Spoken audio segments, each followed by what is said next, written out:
Fala galera, tudo certo? Estamos aqui para falar de um assunto muito interessante que tem como tema o renascimento comercial e urbano e a formação dos burgos. Os dois motivos principais para ele ser muito importante é justamente pelo contexto que nós vivenciamos hoje. São eles. Vivemos em um mundo onde o modelo econômico predominante é o capitalismo. Neste vídeo vamos abordar os primórdios do capitalismo, o que deu errado para o capitalismo entrar em vigor na época, certo? O segundo ponto importante é que vivemos hoje em um país urbano, onde a maioria da população mora nas zonas urbanas em detrimento das zonas rurais. Por este motivo, vamos falar um pouco mais sobre a formação das primeiras cidades medievais, os chamados burgos. Galera, para a gente entender melhor essa história, teremos que voltar em um período histórico chamado Idade Média. Para a maioria dos historiadores, essa Idade Média é dividida em duas fases. A primeira é chamada de Alta Idade Média, que pega do século V ao século IX, e a segunda, a Baixa Idade Média, que predominou do século X ao século XIV. Vamos entender rapidinho o porquê de Baixa e porquê de Alta Idade Média. É bem simples.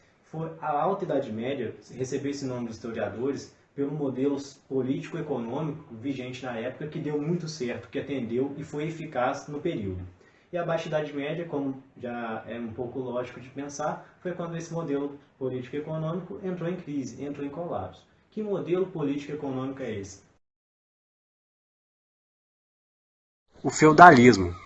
Vamos abordar então as três principais características desse sistema: a social, a econômica e a política. Começando pela social. Nesse sistema temos três principais grupos: o clero, a nobreza e os camponeses, cada qual com sua principal função. O clero era o grande poder ideológico da época. A nobreza tinha como principal função a defesa contra possíveis invasões. E os camponeses era aquela classe que era responsável por todo o sustento de todas as classes.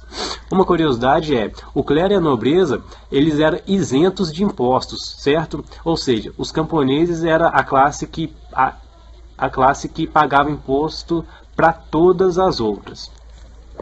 Outra característica interessante é essa possibilidade de ascensão. O que isso significa? Se o cara nascer na nobreza, ele tem a possibilidade de ascender para o clero ou então de ir para o campo, ser um camponês, certo? E esse terceiro ponto aqui é justamente só para ratificar o poder da igreja. Olha, a igreja possuía cerca de 2/3 das terras medievais, logo exerceu grande poder político. Vamos agora para o aspecto político. O aspecto político é o seguinte: o poder era descentralizado. Na época existiam várias porções de terras, chamadas feudos, e cada porção de terra possuía uma liderança máxima, ou seja, cada porção de terra poderia ter uma regra diferente da próxima, entendeu? Então, basicamente é isso, é um poder descentralizado. E agora o aspecto econômico também é muito simples. A agricultura é uma agricultura de subsistência. O que significa subsistência? É basicamente você produzir o que você vai consumir, certo? Só que como os camponeses estavam em terra onde a liderança era um senhor feudal, ele não produzia somente o que ele consumia, e também produzia para o senhor feudal, certo? E esse segundo ponto, talvez o mais importante, é o seguinte: não possuía excedente. O que significa não possuir excedente? É não possuir nada que sobra, certo? Então, você não teria nada sobrando para você trocar com outras pessoas. Se você não trocar com outras pessoas, você não vai ter um comércio. Se você não vai ter um comércio, não vai ter as feiras, e isso é assunto para daqui a pouco. Cada feudo era independente um do outro, ou seja, não possuíam formas de contato ou comércio entre o feudo 1 e o feudo 2, além de praticarem a subsistência, ou seja, produziam o que necessitavam. Porém, com a descoberta de algumas tecnologias, a exemplo dos moinhos d'água, e também de algumas práticas de cultivo de solo, como as rotações de cultura, que consiste no quê? Você possui um terreno A e a cada determinado período você rotaciona a cultura. Exemplificado aqui, o tipo 1 irá para o tipo 2, o 2 passa para o local do tipo 3 e o tipo 3 para o local do tipo 1. Assim, você é capaz de aumentar tanto a produtividade quanto a vida útil do solo. Dessa forma, artesãos, agricultores, alfaiates, os demais trabalhadores começaram a obter um chamado excedente, ou seja, antes era utilizado a subsistência, agora começou a surgir este excedente. E para que serviam os excedentes? Os excedentes eram riquezas, e essas riquezas começaram a ser acumuladas e guardadas para futuramente utilizarem como formas de troca ou também de comércio. Mas aí você deve estar se perguntando, mas antigamente não existia comércio, o que aconteceu? Pois então, agora com o acúmulo de pertences, cada trabalhador começou a levar para as vilas, que eram pequenas aldeias da época, o que produziam, buscando vender ou também trocar seus produtos. Aqui foram originadas então as feiras medievais, que funcionavam como as feiras de domingo atualmente. Cada um leva o que possui e tenta negociar. Deu-se origem então aos burgos. Os burgos eram as cidades da época.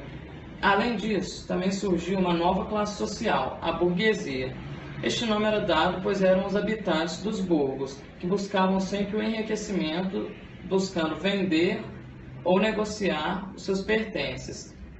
Nota-se então uma mudança de sistema. O feudalismo entra em decadência e começa a surgir o chamado capitalismo, adotado em quase todo o mundo atualmente.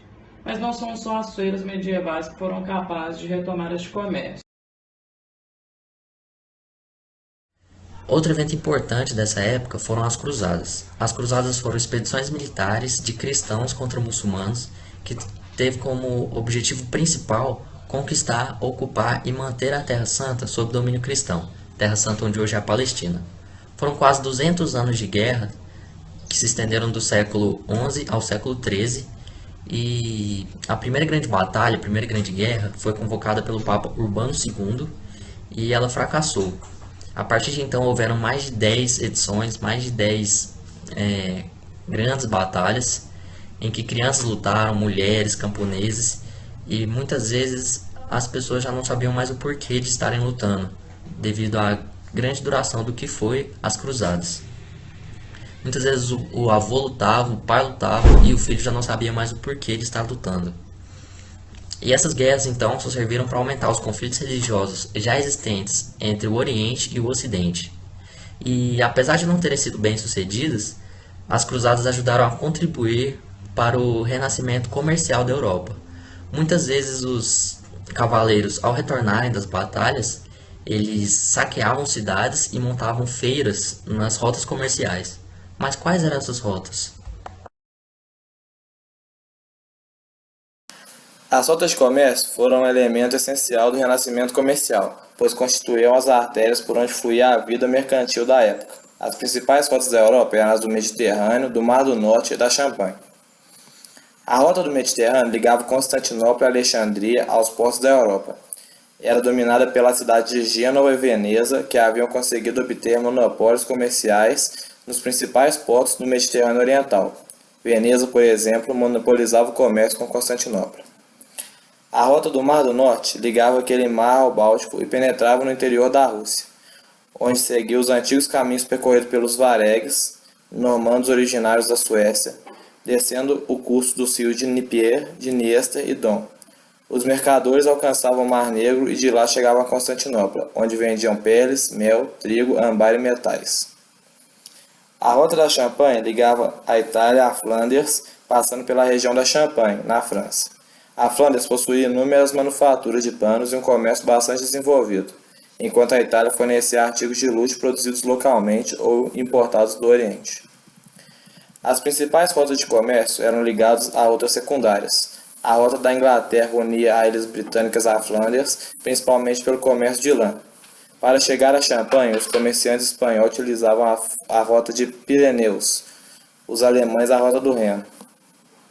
O grande número de mercadores circulando pelas rotas levou-os a fixar certos pontos do caminho para a realização de trocas comerciais, geralmente locais protegidos por um castelo ou então cruzamento de rotas. Ali, os comerciantes se reuniam para negociar suas mercadorias durante um período pré-determinado. Tais encontros recebiam o nome de feiras. Então, agora vai apenas um breve resumo de tudo que vemos no vídeo. Começamos no feudalismo, em que era adotada a subsistência, que seria o quê? produzir o que necessitar. Com isso, surgem novas tecnologias, como citada a rotação de culturas e os moinhos, que possibilitam os excedentes. Esses excedentes são aproveitados pelos agricultores e outros trabalhadores.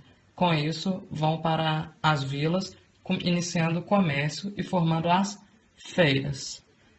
Após as feiras, começou a formar-se as cruzadas, surgindo então novas rotas comerciais, tendo como a principal o do Mediterrâneo.